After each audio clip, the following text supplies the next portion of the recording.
Yes come in. Good evening sir. Good evening, बैठिए। Thank you sir. Ravi Kumar Sihag ji sir.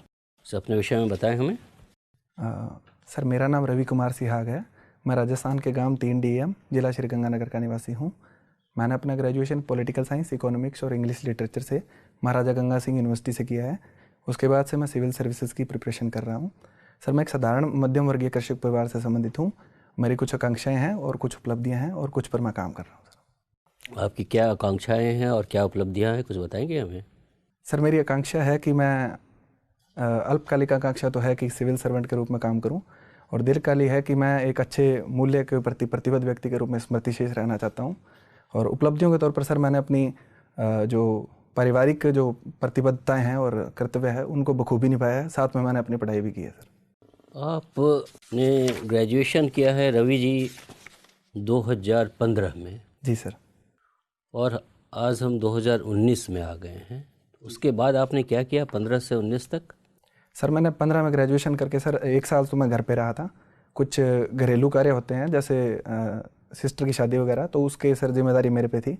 तो वो करने के बाद में सर घर वालों ने मुझे सिविल सर्विसेज के लिए तैयारी करने के लिए भेजा, और उसके बाद में मैं सर 2 साल मैंने तैयारी की और 18 में अटैम्प्ट दिया था सर। लेकिन आपको लगता नहीं, आपका फॉल बैक प्लान क्या है? अगर नहीं होता है आपका सिविल सर्विसेज में चयन, तो फिर आप क्या करेंगे? सर मैं अगर सिविल सर्विसेज में पूरी मेहनत के बाद अगर चयन नहीं होता है तो सर मैं कृषि के क्षेत्र में कुछ करना चाहूँगा। जैसे मैं किसानों के लिए कुछ NGO खोलना चाहूँगा, या फिर अगर सरकार कोई लोन देती है तो मैं एक जो इंस्ट्रूमेंट है उसका पूल बैंकिंग खोलना चाहूँगा सर। आपको नहीं लगता है आपके पिताजी एक खेतिहर हैं, सालाना आमदनी 50,000 के आसपास ही है? जी सर। तो आपका ये कर्तव्य बनता था कि फाइनेंशियली आप फादर को सपोर्ट करें। आप बड़े हो गए हैं और इस मृग मरीचिका में आप पड़े हुए हैं। सिविल सर्विसेज नहीं हुआ तो? सर वैसे मुझे खुद पर इतना विश्वास तो है कि सर मैं अगर इस प्रयास में नहीं होता है तो मैं 2 अगले प्रयासों में इसको कर लूँगा। अगर नहीं होता तो सर जो भी कृषि के क्षेत्र में जितने भी नवाचार हो रहे हैं उसमें सरकार अनेक रियायतें देती है सर, और छोटे किसानों के लिए भी अनेक अवसर हैं, जैसे सूक्ष्म सिंचाई, लघु सिंचाई, या फिर अन्य जैसे पुलिंग है, फार्मर प्रोड्यूसर ऑर्गेनाइजेशन है। तो उसके स्तर पर मैं प्रयास करूँगा सर। आपको लगता नहीं है कि आपका सपना जो है वो बहुत ही वैरिड है, मतलब पेंडुलम की तरह है? एक तरफ आप अपने को सिविल सर्वेंट के रूप में इमेजिन कर रहे हैं, दूसरी तरफ एक आप आम खेतिहर के रूप में अपने को इमेजिन कर रहे हैं। ये कैसे आप सामंजस्य रखते हैं इस दो प्रोफेशन में?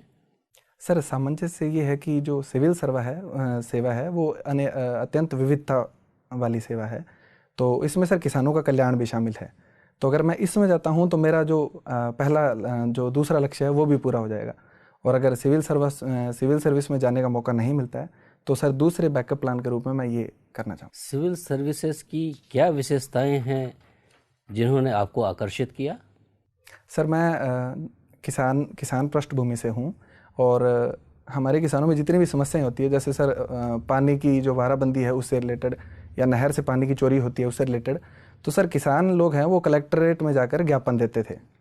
तो इस कारण से मेरा आकर्षण इस सेवा में हुआ। लेकिन बाद में इसके बारे में मैंने और पढ़ा, इसके कार्यों के बारे में, विविधता के बारे में, इसके वेतन भत्तों के बारे में, तो सर मेरा आकर्षण स्वाभाविक था, और उसके बाद में मैंने सर इसके लिए तैयारी चालू की। धन्यवाद। अच्छा ये बताइए, सरदार पटेल को बिस्मार्क ऑफ इंडिया क्यों कहा जाता है?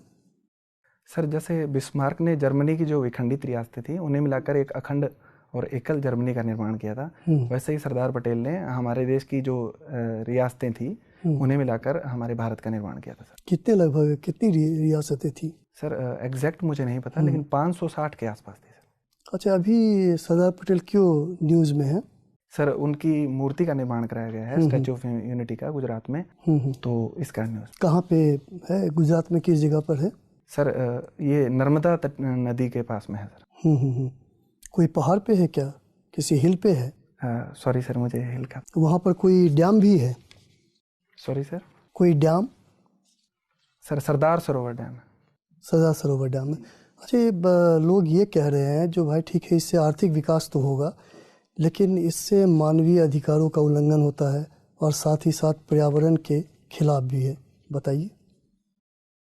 सर पर्यावरण के खिलाफ तो जो तर्क है वो ये है कि जो डैम है उसके खिलाफ तर्क था कि जो डैम बनाने से जो पर्यावरण में वन भूमि